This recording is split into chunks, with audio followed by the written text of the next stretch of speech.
வணக்கம் நண்பர்களே, அக்ஷய பாத்திர உணவகம் சேனலில் இன்றைக்கி நம்ம ஒரு ஸ்வீட் ரெசிபி தான் பார்க்க போகிறோம். மைசூர் பாக். இந்த மைசூர் பாக் வாயில் போட்டதுமே அப்படி கரைஞ்சி போயிடும். அவ்வளோ சாஃப்டான ஒரு மைசூர் பாக் தான் நம்ம செய்ய போகிறோம். இந்த மைசூர் பாக் செய்கிறதுக்கு அதிக நெய்யும் தேவையில்லை. நம்ம எண்ணெய் வச்சு செய்திடலாம். வாங்க இது எப்படி செய்யலாம்னு சொல்லி பார்க்கலாம். அதுக்கு நான் இப்போ 250 கிராம் கடலை மாவு எடுத்து வச்சுருக்கேன். இந்த கடலை மாவை நான் சலிச்சு வச்சுருக்கேன். கடலை மாவில் சின்ன சின்ன கட்டிகள் அதிகமாக இருக்கும், அதனால் நான் சலிச்சு வச்சுருக்கேன். இதே சில பேர் வறுப்பாங்க. இது வறுக்க தேவையில்லை, ஏன்னா நம்ம இதை எண்ணெயில் போட்டு நல்லா கிளறி எடுக்க தான் போகிறோம். அந்த டைம் இதோட ராஸ்மெல் போயிடும். 250 கிராம் கடலை மாவுக்கு 400 கிராம் சர்க்கரைங்கிறது கரெக்டாக இருக்கும். சர்க்கரை எந்த அளவு எடுக்கிறீங்களோ அதே அளவுக்கு நம்ம எண்ணெய் எடுத்துக்கணும். இப்போ நான் 200 ml நெய் 200 ml எண்ணெய் எடுத்திருக்கேன். இதுக்கு பதில் நீங்கள் 100 ml நெய் எடுத்துகிட்டு 300 ml எண்ணெய் சேர்க்கலாம். மைசூர் பாக் பேட்டர் ரெடி பண்ண அப்புறம் அதை ஒரு பாத்திரத்தில் கொட்டி அதை சேவ் பண்ணுவோம். அதுக்காக தான் இந்த பாத்திரம் இப்போ எடுத்திருக்கேன். இந்த பாத்திரத்தில் ஃபஸ்ட்டே நீங்கள் நெய் அல்லது எண்ணெய் தடவி வச்சுக்கோங்க. இந்த 250 கிராம் கடலை மாவில் இப்போ நான் எண்ணெய் சேர்க்குறேன். 200 ml எண்ணெயை சேர்த்து கட்டி இல்லாமல் கலக்கி எடுக்கிறேன். எல்லார் வீட்லேயுமே நெய் ஸ்டாக் இருக்காது. அப்படிப்பட்டவங்க நீங்கள் எண்ணெயிலையும் செய்யலாம். ஆனால் கொஞ்சமாக நெய் சேர்க்கும்போது அதோட ஃப்ளேவர் நல்லா இருக்கும், நல்ல ஒரு மனம் நமக்கு கிடைக்கும். இப்போ இதை கட்டி இல்லாமல் கலக்கி எடுத்துட்டேன். இனி இது ஓரம் இருக்கட்டும். இனி நம்ம சர்க்கரை பாகு ரெடி பண்ணலாம். 400 கிராம் சர்க்கரைக்கு இப்போ 1 கப் தண்ணி சேர்க்குறேன். இனி இந்த சர்க்கரை நல்லா கரைஞ்ச அப்புறம் ஹை ஃப்ளேமில் வாங்கி இது நல்லா கொதிக்கட்டும். கொதிச்சப்புறம் செக் பண்ணிக்கோங்க. ஒரு கம்பி பதம் வந்ததும் நம்ம ஆல்ரெடி கலக்கி வச்சுருக்கிற பேட்டரை இதில் சேர்க்கலாம். ஒரு கம்பி பதம் வந்தாங்கிறத அப்பப்போ தொட்டு செக் பண்ணி பார்த்துக்கோங்க. இப்போ இன்னும் ரெடி ஆகலை. இப்போ ரெடி ஆகிடுச்சு பாருங்கள். கரெக்டாக ஒரு கம்பி பதம் இந்த மாதிரி இழுத்து வருது. இனி இந்த டைம் நம்ம மிக்ஸ் பண்ணி வச்சுருக்கிற கடலை மாவு பேட்டரை இதில் கொட்டலாம். கொஞ்சம் கொஞ்சமாக ஊற்றுங்க. கொஞ்சம் கொஞ்சமாக ஊற்றி இந்த மாதிரி கிளறி விட்டுக்கிட்டே இருங்க. இந்த சர்க்கரை ஒரு கம்பி பதம் வந்ததான் ஸ்லோ ஃப்ளேமில் வச்சுடுங்க. ஃப்ளேமை ஸ்லோ வச்சுட்டு அதுக்கப்புறம் இந்த பேட்டரை ஊற்றுங்க.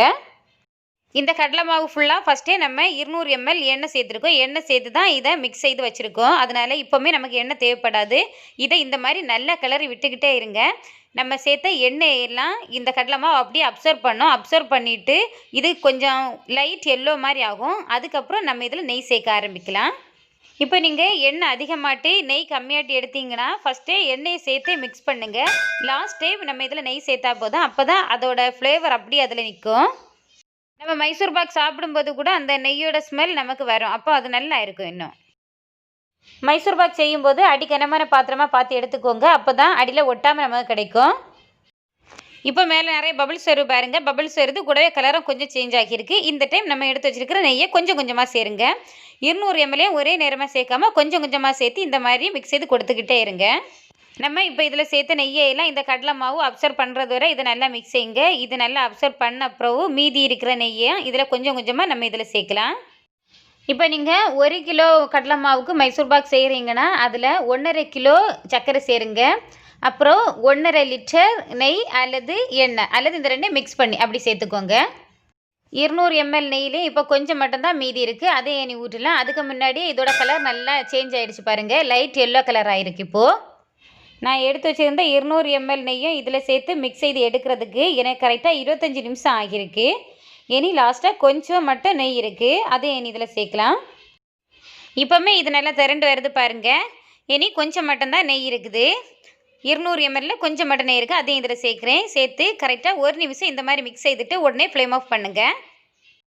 ஃப்ளேம் ஆஃப் பண்ண அப்புறம் இந்த மாதிரி 1 நிமிஷம் மிக்ஸ் செய்து கொடுங்க. மிக்ஸ் செய்த அப்புறம் நம்ம க்ரீஸ் பண்ணி வச்சுருக்கிற பிளேட்டில் இதை கொட்டலாம். இதை பிளேட்டில் கொட்டின அப்புறம் ஒரு ஸ்பூன் எடுத்துருங்க. ஸ்பூனில் பேக் சைடில் லைட்டாக எண்ணெய் அப்ளை பண்ணுங்கள். அப்ளை பண்ணிவிட்டு இந்த மாதிரி சேவ் பண்ணி விடுங்க. 1.5 மணிக்கூர் இதை அப்படியே ரெஸ்ட்டில் விடுங்க. அதுக்கப்புறம் இதில் நம்ம பீசஸ் போட்டு ரெடி பண்ணி எடுக்கலாம். இதை பீஸ் போட்ட அப்புறம் நல்லா சூடு ஆறின அப்புறம் இதிலேருந்து நம்ம ரிமூவ் பண்ணி எடுக்கலாம். அப்போ தான் இது அடியில் ஒட்டாமல் சூப்பராக நமக்கு கிடைக்கும். அவ்வளோதாங்க. இப்போ நம்மளோட சூப்பரான மைசூர் பாக் ரெடி ஆகிடுச்சு. இந்த வீடியோ உங்களுக்கு பிடிக்கும்னு நினைக்கிறேன். பிடிச்சிருந்தா லைக் பண்ணுங்கள், உங்கள் ஃப்ரெண்ட்ஸுக்கும் ஷேர் பண்ணுங்கள். மறக்காமல் சப்ஸ்கிரைப் செய்துட்டு பக்கத்தில் இருக்கிற பெல் பட்டனை கிளிக் பண்ணுங்கள். வீட்டிலே சமைக்கலாம், நலமாக வாழலாம்.